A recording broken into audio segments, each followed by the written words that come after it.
소망의 하나님이 모든 기쁨과 평강을 믿음 안에서 너에게 충만하게 하사 성령의 능력으로 소망이 넘치게 하시기를 원하노라. 아멘. 하나님께서 당신을 말씀하실 때 사랑의 하나님, 능력의 하나님, 전능의 하나님, 치료의 하나님, 참 많은 이름을 붙여서 당신의 사랑을 우리에게 보여주시는데 오늘은 소망의 하나님이라 말씀하십니다. 그 소망이 우리 안에 있을 때 오늘 우리에게 주어진 삶의 길을 힘있게 걸어갈 수 있는 줄 믿습니다. 바라기는 그 성령의 능력이 우리에게 부어져서 소망이 가득한 삶, 소망으로 인도함 받는 그 삶이 되시길 주님으로 축복합니다. 제가 매일같이 아마 새벽을 인도하기 위해서 올라올 때 늘 거의 하루도 빠짐없이 암송하며 또 기도하는 것이 바로 이 로마서 15장 13절의 말씀입니다. 늘 이 말씀을 외우고 또 기도처럼 하나님 앞에 올려드리면서 그 소망이 내 안에 그리고 그 소망이 우리 안에 있기를 기도합니다. 그리고 하나님께서 주신 그 한 날이 그 새 날이 오늘은 하나님께서 주신 날, 오늘은 하나님께서 기쁜 날로 만드실 거야. 오늘은 하나님의 일들을 보게 하실 거야. 오늘은 하나님의 그 크심을 찬양케 하실 거야 라고 기도하며 강단에 올라오게 되었습니다. 바라기는 우리의 삶이 어느 곳에 또 어느 길을 걷든지 그 소망의 하나님을 붙들고 그 소망의 하나님으로 하루를 열고 우리의 인생을 열어가는 사랑하는 주의 백성들 되시길 주님으로 축복합니다. 예수 그리스도께서는 십자가에 죽으신 후 사흘 만에 살아나셨습니다. 그리고 40일 동안 세상에 계시면서 하나님 나라 일을 말씀하셨고 그 후 하늘로 올라가시기 전에 제자들에게 말씀하셨습니다. 사도와 함께 모이사 그들에게 분부하여 이르시되 예루살렘을 떠나지 말고 내게서 들은 바 아버지께서 약속하신 것을 기다리라. 요한은 물로 세례를 베풀었으나 너희는 몇 날이 못되어 성령으로 세례를 받으리라 하셨느니라. 제자들은 주님의 이 말씀을 듣는 그때는 온전히 이해하지 못했습니다. 그래서 이스라엘의 회복하시는 때가 언제인지를 묻습니다. 제자들이 말하는 이스라엘 나라는 그 역사 중에 번영하던 다윗의 그 왕국을 염두에 둔 표현입니다. 이스라엘 사람들은 메시아를 기다렸습니다. 그러나 그들이 기다리던 메시아는 인류를 죄에서 구원할 뿐이 아니라 오히려 초인적인 존재로 육적 이스라엘에게 세상적인 복을 누리게 할 정치적인 구원자였습니다. 그래서 이스라엘 사람들은 메시아가 오면 이민족에 그리고 억압받고 있는 이 상황, 이 국가로부터 벗어나서 다윗 시대의 영광을 다시 누릴 것이라고 생각했습니다. 제자들의 생각도 이와 별반 다르지 않았습니다. 예수 그리스도의 십자가의 죽음과 부활을 그들은 목격했음에도 불구하고 이 세상 왕국인 이스라엘이 회복될 때가 언제인지 주님께 묻습니다.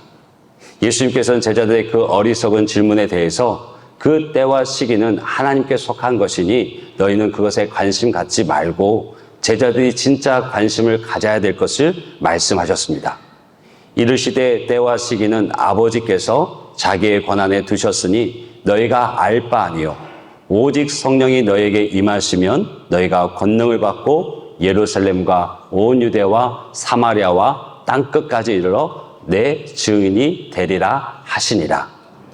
제자들이 생각했던 이스라엘 나라는 이 세상 땅의 제도 위에 이루어지는 육적인 왕국이었습니다. 그러나 예수님께서 말씀하시는 그 하나님의 나라는 각 사람의 심령 가운데 이루어지는 영적인 왕국이었습니다. 구약의 이스라엘은 창과 칼 그리고 제물로 이루어졌지만 새 이스라엘은 그런 것이 아니었습니다. 성령의 오심으로 임하는 나라, 다윗의 보좌는 예수 그리스도를 통하여 영원히 계승되는 것이었습니다. 그래서 예수 그리스도께서 오직 성령이 너에게 임하시면 너희가 권능을 받고 예루살렘과 온 유대와 사마리아와 땅끝까지 이르러 내 증인이 되리라 말씀하셨던 것입니다. 제자들은 비록 그 예수님의 말씀을 다 이해하지 못했지만 예수님의 말씀에 순종하였고 예루살렘을 떠나지 않고 이 하나님께서 약속하신 것을 기다렸습니다. 마가의 다락방에 11명의 제자들과 더불어서 약 120여 명이 오로지 기도에 힘쓰며 마음을 같이 하고 기다렸습니다. 오순절이 되었을 때 호련히 하늘로부터 급하고 강한 바람 같은 소리가 들렸고 각 사람 위에 불의 혀처럼 갈라지는 것들이 임했습니다. 성령이 오셨습니다. 사도행전 2장 1절 4절 보게 되면 오순절 날이 이미 이름에 그들이 다 같이 한 곳에 모였더니 호련히 하늘로부터 급하고 강한 바람 같은 소리가 있어 그들이 앉은 온 집에 가득하며 마치 불의 혀처럼 갈라지는 것들이 그들에게 보여 각 사람 위에 하나씩 임하여 있더니 그들이 다 성령의 충만함을 받고 성령의 말하게 하심을 따라 다른 언어들로 말하기를 시작하니라. 예수님의 말씀이 하나님의 약속이 이루어졌습니다. 예수님의 약속을 믿고 기도하며 기다리던 이들에게 성령이 임하셨습니다. 성령은 호련히 하늘로부터 임하셨고 이는 사람들이 예상하지 못한 때 예상하지 못한 방법으로 성령께서 임하셨습니다. 이것은 또한 성령의 오심은 하나님의 주권 아래에 있음을 말하는 것입니다. 제 어렸을 때의 기억을 돌아보면 그 기도원 이렇게 가게 되면 이 성령에 대해서 참 뜨겁게 부르짖고 기도했던 기억이 납니다. 그래서 그때 정말 성령 받기 위해서 기도하고 몸부림쳤던 때가 있는데 그런데 제가 성경을 알고 또 공부하면서 정말 깜짝 놀랄 기억은 무엇이냐면 정말 그러면 안 되는 태도가 강사 목사님들에게 있었던 것이 있습니다. 모든 강사 목사님이 그랬던 건 아닌데 왜 우리가 떠올려 보면 기억하실 텐데 보통 강사 목사님들이 목소리가 많이 잠겨 계시죠. 그런데 성령 받는 그 기도 속에는 이렇게 하셨던 분이 있으셨어요. 성령 받으라. 성령 받으라. 조금 흉내를 냈는데 근데 이것이 얼마나 잘못된 태도인지 얼마나 이것이 성령님 앞에 불경한 모습인지를 뒤늦게 알게 됐습니다. 왜 그러냐면 꼭 우리에게 그 복음성이 익숙해서 그런지 모르겠습니다. 성령 받으라. 맞습니까? 성령 받으라. 그 말이 익숙하셔서 그런지 모르겠지만 그 가사의 끝에 보게 되면 예수 내게 말씀하시니 예수님께서는 그렇게 말씀하실 수 있어요. 성령님이 예수의 영이고 곧 본인이시기 때문에 성령 받으라라고 예수님은 제게 말씀할 수 있지만 사람이 성령 받으라라고 말할 수는 없습니다. 왜요? 성령님은 물건이 아닙니다. 그렇죠? 인격적인 존재세요. 만약에 우리 황병구 목사님이 누군가에게 조영광 목사 받으라 말이 됩니까? 안 되죠. 왜? 성령님은 인격체시고 또 그 분들 중에는 그 성령님의 임재를 참 흉내 잘 내셨습니다. 기억하실 거예요. 마이크에 가까이 대고 쉬 그랬던 적이 있습니다. 근데 말도 안 되는 모습이죠. 행태입니다. 왜요? 성령님은 우리가 부리는 종이 아닙니다. 성령님은 경외받으실 하나님이십니다. 우리는 늘 그 사실을 인식하고 그 하나님을 초청하고 초대하고 만나기를 간구하는 것이지 그런 모습은 아닌 것입니다. 주님께서 부활하시기 전에 약속하셨던 그 성령님이 오순절에 모여 기도하던 이들에게 임하셨습니다. 비로소 그들은 예수 그리스도의 십자가의 죽음이 무엇인지를 깨닫게 되었고 그분이 살아나신 것이 어떤 의미인지 알게 되었고 다시 오신다고 하신 하나님의 약속이 무엇을 의미하는지도 알게 되었습니다. 그 모든 것을 깨닫게 되자 그들은 복음에 불붙은 사람이 되었습니다. 그래서 예수가 그리스도이심을 말하지 않고는 증거하지 않고는 견딜 수 없는 사람들이 되어졌고 그들이 모여 교회가 되었습니다. 이제 예루살렘은 마치 강풍에 걷잡을 수 없이 번지는 불과 같이 베드로의 설교에 많은 이들이 마음에 찔려서 3,000명이 회개하고 돌아오고 많은 이적과 표적들이 나타납니다.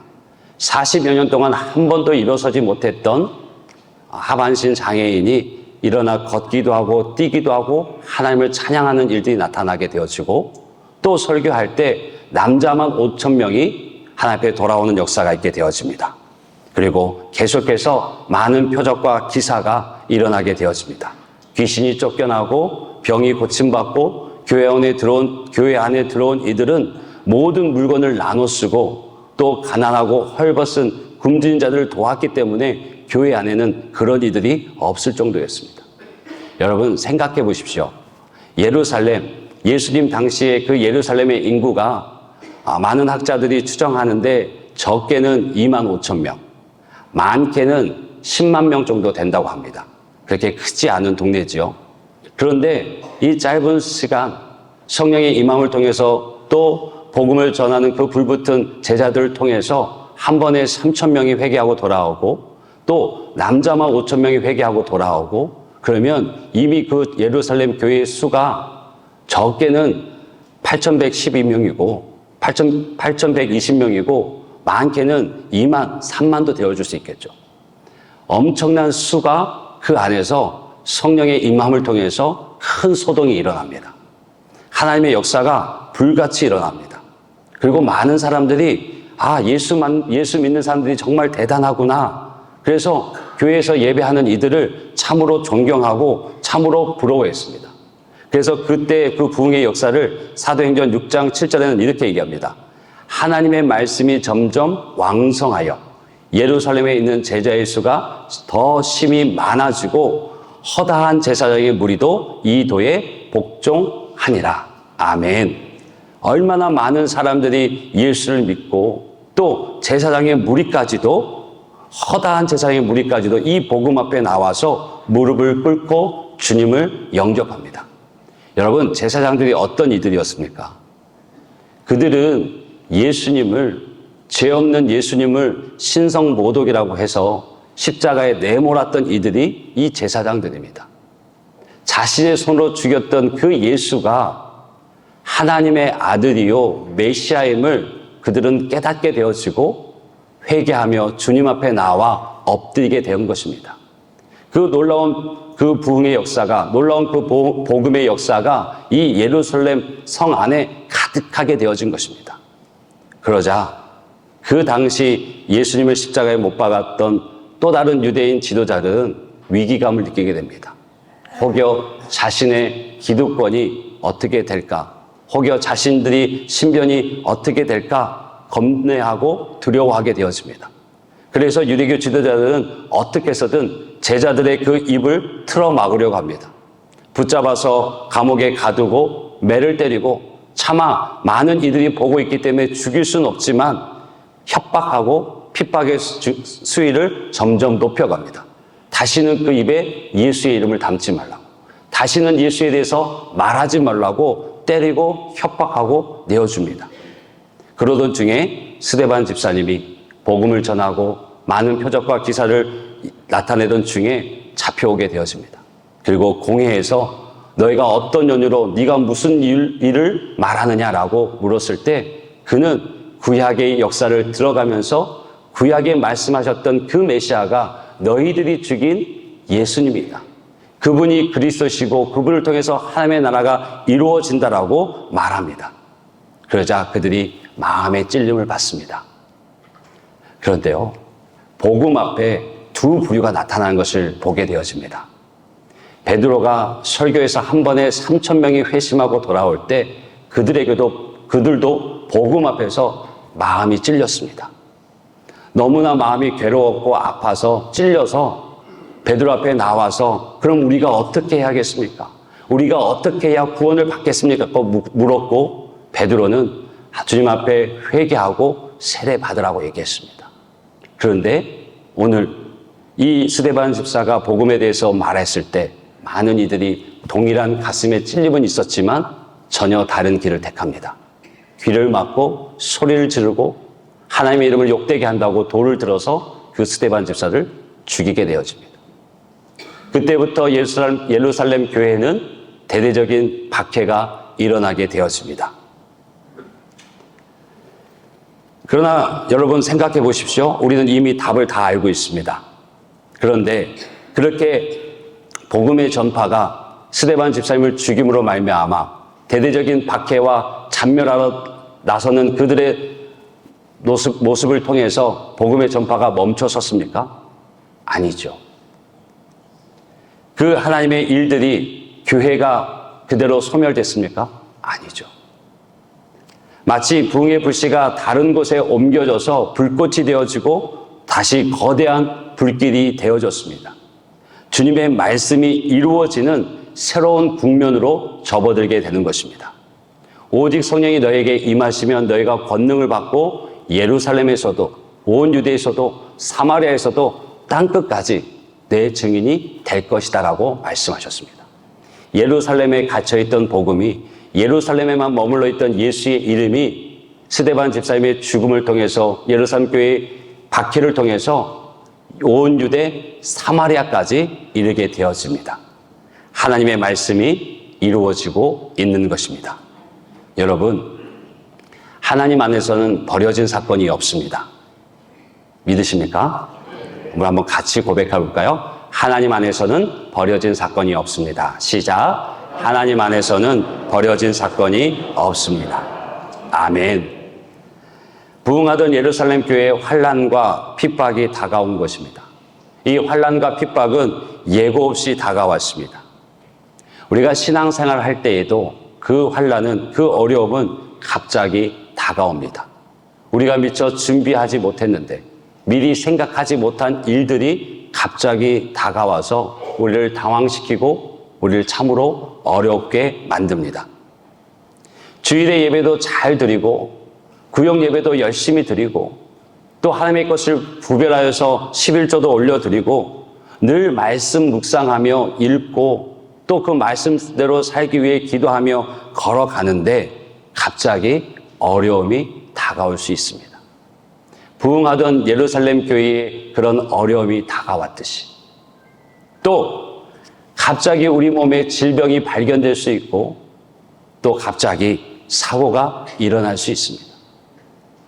또 그토록 사랑스럽고 내 말이라면 잘 듣던 아이들이 반항을 하게 되어지고 실망감을 안겨주고 믿었던 배우자가 큰 배신감을 안겨주고 잘 되던 사업이 갑자기 어려워지고 난관에 봉착하고 또 직장에서 불이익을 당해서 억울한 일을 당하게 되어지고 삶 속에서 도무지 이해할 수 없는 일들이 생겨서 우리를 힘들게 하는 경우가 있습니다. 왜 내게 이런 일이 일어날까? 하나님은 정말 나를 사랑하시는 걸까? 지금 이 순간에도 하나님은 나와 함께 하시는 걸까? 진짜 하나님의 사랑이 아직 내게 유효할까? 그렇게 의심도 들고 내 마음의 갈등이 오히려 나를 더 힘들게 하고 낙심케 되어진 경우도 있습니다. 여러분, 하나님 안에서 버려진 사건은 없습니다. 사도행전 27장에 보게 되면 바울 사도가 알렉산드리아호의 배를 타고 로마로 압송되어지는 죄인의 신분으로 압송되어지는 그 과정이 기록되어져 있습니다. 위대한 사도와 복음을 싣고 가는 그 배가 유라굴로라는 큰 풍랑을 만나게 되었습니다. 살 소망이 끊어지고 열 나흘 동안 먹지 못하고 사공들과 제수들은 죽음의 위기 앞에 놓이게 되었습니다. 이때 하나님은 바울에게 바울아 두려워하지 말라. 내가 가이사 앞에 서야 하겠고 또 하나님께서 너와 함께 항해하는 자들을 다 내게 주셨다라고 하시는 주님의 음성을 듣게 됩니다. 그는 즉시 여러분 안심하십시오. 나는 내게 말씀하신 대로 그대로 되리라고 믿습니다. 내게 말씀하신 하나님을 믿습니다라고 선포하고 276명의 그 배에 함께 항해하는 이들에게 축사한 떡을 나누어 주고 이제는 제수가 아니라 그 배의 선장이 되어져서 풍랑 가운데 276명의 영혼을 온전히 구원하는 하나님의 방법이 되어집니다. 여러분, 하나님 안에 버려진 사건은 없습니다. 이 고백은 저와 여러분이 잘 아시는 로마서 8장 28절에 우리가 알거니와 하나님을 사랑한 자 곧 그의 뜻대로 부르심을 입은 자들에게는 모든 것이 합력하여 선을 이루느니라라는 말씀을 선포하고 있는 것입니다. 우리의 삶 가운데 있는 모든 것이, 우리의 삶에 나타난 모든 일들이 합력해서 선을 이루는 줄 믿습니다. 하나님의 뜻을 이루어 가시는 줄 믿습니다. 하나님께는 실수함이 없습니다. 비록 내 실수와 연약함으로 인해서 내가 겪게 되는 고난일지라도 하나님은 협력하여서 선을 이루게 하십니다. 버려진 사건이 되지 않게 행하십니다. 요셉의 일생이 그렇지 않습니까?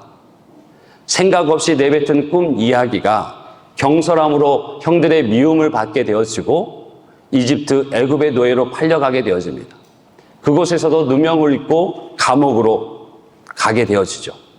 그런데 그의 인생길 보면 아무것도 보이지 않는, 왜 내게 이런 일이 있을까라는 질문만 나오고 하나님을, 형들을 원망해야 되는데 그 어디에도 요셉은 원망의 흔적이 없습니다.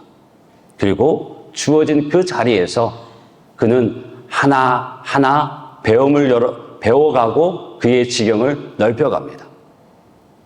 그러면서 그 감옥에서 술 맡은 관원장을 만나게 되어지고 결국 바로 왕 앞에 서게 됩니다. 그의 인생에 있어서 종살이, 감옥살이, 어떤 것 하나 버려진 사건이 아니었습니다.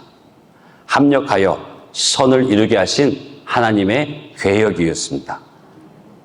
하나님의 왕관의 보석 같으신 우리 성도 여러분, 하나님 안에 버려진 사건은 없습니다. 여전히 나를 사랑하시는 주님을 신뢰하십시오. 여전히 나의 인생을 인도하시는 그 하나님을 의지하십시오. 나를 오늘 여기까지 인도하신 그 에베네셀의 하나님께서 지금 오늘 내가 어느 삶의 자리, 어느 마음, 어느 기분 가운데 놓여져 있을지라도 임마누엘로 함께 하시는 줄 믿습니다. 오늘 읽은 본문로 다시 돌아가면 참 이상한 점이 있습니다. 4절에 보면 지금 예루살렘에서 나온 이들은 그 살인까지도 서슴지 않던 무리들을 피해서 도망친 이들인데 그들의 모습은 참 의아함을 우리에게 줍니다. 그렇게 목숨의 위협을 피해서 또 안전을 위해서 나온 이들이라면 그들은 어떻게 해야겠습니까? 몸을 숨겨야죠. 최대한 문 밖을 나가지 않아야 됩니다. 혹 언제 들이닥칠 그들을 피해서 촉각을 세우고 도망갈 준비를 해야 합니다. 그런데 의외의 모습이 나옵니다. 그들은 두루 다니며 복음의 말씀을 전합니다. 그들을 성경의 기록도 보면 박해를 피해 달아난 사람들, 도망친 사람들이라고 하지 않고 흩어진 사람들이라고 얘기합니다. 여러분, 여기서 흩어진 사람들이라는 헬라어는 분배하다, 씨를 뿌리다, 그 두 단어가 합성되어진 말입니다. 즉, 예루살렘의 박해를 피워 나온 이들이 씨앗처럼 멀리 퍼졌다.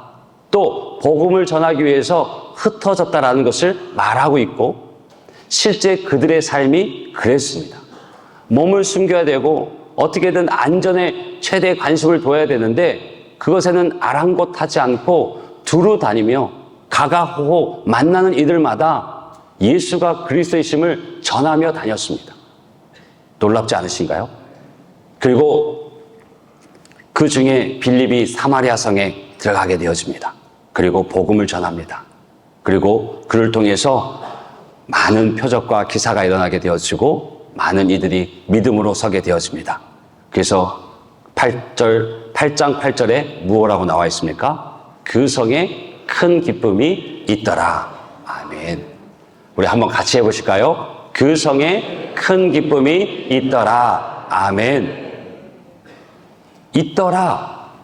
이 헬라어는 까노마이 어떤 상태를 표현하는 것보다는 역동적인 현상, 그 상태를 말하는 것입니다. 그래서 기쁨이 생겼다, 기쁨이 발생했다, 기쁨이 샘솟았다라고 번역하는 것이 원문에 더 정확합니다. 사마리아 성에 큰 기쁨이 솟구치게 된 이유 무엇입니까? 복음이 증거되었습니다.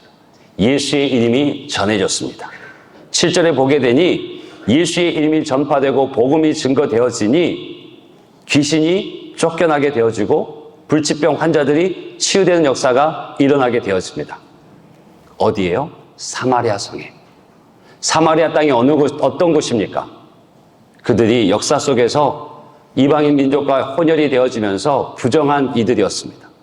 같은 유대인이었지만 유대인 취급받지 못하고, 아니 존재 자체를 부정당하고 경멸당하고, 그래서 유대인들은 그 사마리아 땅을 지나가면 가까운 거림에도 불구하고 일부러 돌아갔습니다. 그리고 늘 그들을 사람 취급하지 않았습니다. 그런 아픔과 상처가 있던 그 사마리아 성에 복음이 들어가니 그들의 회복이 일어나기 시작합니다. 마음의 상처가 치유되어지고 믿음으로 말미암아 함의 자녀되는 그 영광을 누리게 되었습니다. 그리고 귀신이 쫓겨나고, 그리고 육신의 질병 또한 고침받는 은혜가 나타나게 되었습니다. 그래서 그 성에 큰 기쁨이 있더라. 할렐루야. 이것이 우리가 환난과 핍박을 믿음으로 견디는, 또 그 이후에 다가오는 축복을 바라보게 만듭니다. 여러분, 우리도 인생 가운데 환난이 찾아옵니다. 참 힘든 순간이 있고, 여전히 우리 안에 상처가, 여전히 우리 안에 아픔이, 여전히 우리 안에 인정받지 못하는 그 비참한 삶이 있을 수 있습니다. 그런데 주님께서는 염려하지 말라고 하십니다. 걱정하지 말라고 하십니다. 슬피 울며 눈물을 흘릴 때가 있지만 이 모든 환난의 때가 지나고 나면 모든 것이 합력하여 선을 이루게 하고 큰 기쁨이 있을 것이라 말씀하고 있습니다. 하나님의 사람들의 인생에서 일어난 어떤 일도 하나님 안에서 버려진 사건이 되지 않습니다. 하나님께서 모든 일들을 합력하여 선을 이루게 하시는 줄 믿습니다. 같이 한번 고백할까요? 그 성에 큰 기쁨이 있더라. 시작. 그 성에 큰 기쁨이 있더라. 아멘. 여러분, 하나님의 사람들의 고난은 동굴이 아니라 터널입니다. 동굴과 터널의 차이를 아시죠? 동굴은 입구는 있지만 출구가 없습니다. 터널은 입구와 출구가 다 있습니다. 터널은 아무리 길어도 터널이 있습니다. 출구가 있습니다. 끝이 보이지 않는 긴 터널일지라도 한 발 한 발 앞으로 계속 나아가면 반드시 출구를 만나게 됩니다. 여러분, 세계에서 가장 긴 터널이 어느 나라에 있을까요? 스위스에 있다고 합니다. 스위스에 고트하르트 바시스 터널이 있는데 그 길이가 장장 57km입니다. 가늠이 되십니까? 제가 한번 네이버 지도에서 57km가 어디 정도 되나 한번 확인해 봤어요. 우리 교회에서 통영 대전간 고속도로를 타고 통영 IC까지 가는 거리가 57km입니다. 터널이 57km예요. 이미 얼굴에 많이 어둠이 가득하신데요. 57km 되는 상상할 수 없는 터널의 길이죠.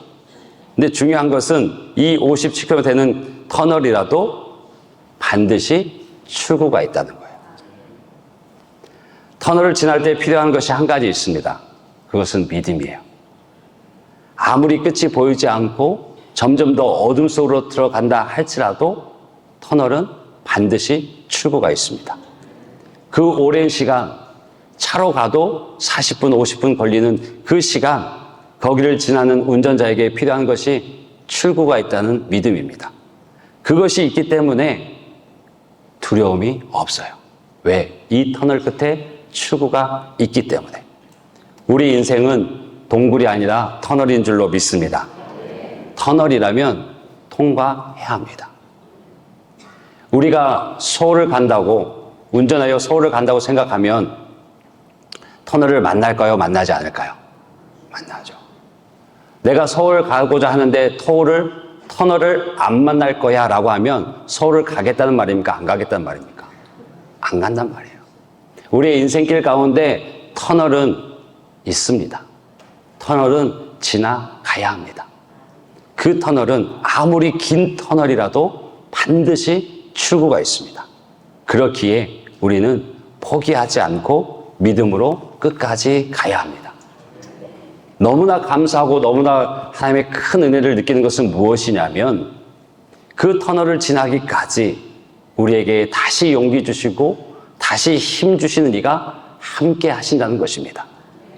혹 그 중에 우리의 믿음이 흔들릴지라도 하나님의 사랑은 결코 흔들리지 않는다는 사실입니다. 여호수아서 1장 5절 6절 보게 되면 내 평생에 너를 능히 대적할 자가 없으니 내가 모세와 함께 있었던 같이 너와 함께 있을 것임이라. 내가 너를 떠나지도 아니하며 버리지 아니하리니 강하고 담대하라라고 말합니다. 신약의 히브리서에도 동일하게 얘기합니다. 13장 5절에 그가 친히 말씀하시기를 내가 결코 너희를 버리지 아니하고 너희를 떠나지 아니하니라 하셨느니라. 아멘. 요한복음 13장 1절에도 말씀하십니다. 세상에 있는 자기 사람들을 사랑하시되 끝까지 사랑하시느니라. 하나님께서 우리에게 주시는 말씀이고 하나님께서 우리를 향하신 뜻이고 계획입니다.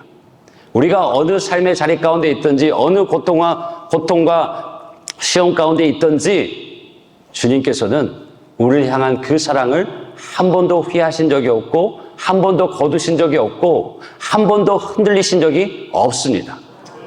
혹 우리가 흔들릴지라도 그 주님이 우리와 함께 하심을 믿고 그 터널의 길 속에 주님과 동행하는 저와 여러분 되시길 주님으로 축복합니다. 그 터널의 끝에 기다리고 계신 주님을 바라보고 믿음의 눈을 열어 바라보고 나아가는 저와 여러분이 되시길 주님으로 축복합니다. 환난의 풍랑을 만나도 그 풍랑을 잠잠케 하시는 주님이 우리와 함께 하십니다. 그분을 바라보십시오. 문제보다 크신 하나님을 바라보십시오. 밤이 깊으면 깊을수록 새벽이 밝아오고 있다는 뜻이지 않습니까? 우리의 고난이, 우리의 삶의 힘듦이 더해갈수록 이 또한 지나가고 축복의 때가 우리 앞에 기다리고 있음을 잊지 않고 믿음으로 나아가는 우리가 되길 주님으로 축복합니다. 여러분, 그 성에 큰 기쁨이 있더라. 우리 한번 같이 해보실까요? 시작. 그 성에 큰 기쁨이 있더라. 아멘. 내 안에 큰 기쁨이 있더라. 한번 같이 해보겠습니다. 내 안에 큰 기쁨이 있더라. 아멘. 우리 가정에 같이 해보겠습니다. 우리 가정에 큰 기쁨이 있더라. 아멘. 마지막으로 한 번 더. 우리 교회에 큰 기쁨이 있더라. 같이 하겠습니다. 우리 교회에 큰 기쁨이 있더라. 아멘. 아멘이시죠?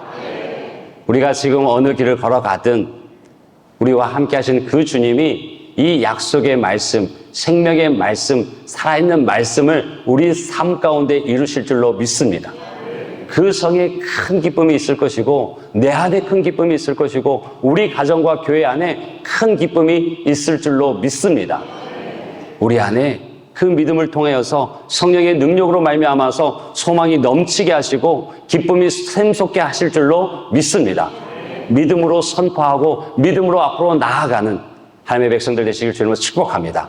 그 터널의 끝에 주님께서 기다리고 계시고 그 터널의 그 순간을 다 잊을 만큼 주님의 큰 위로와 사랑을 경험케 되어질 줄로 믿습니다.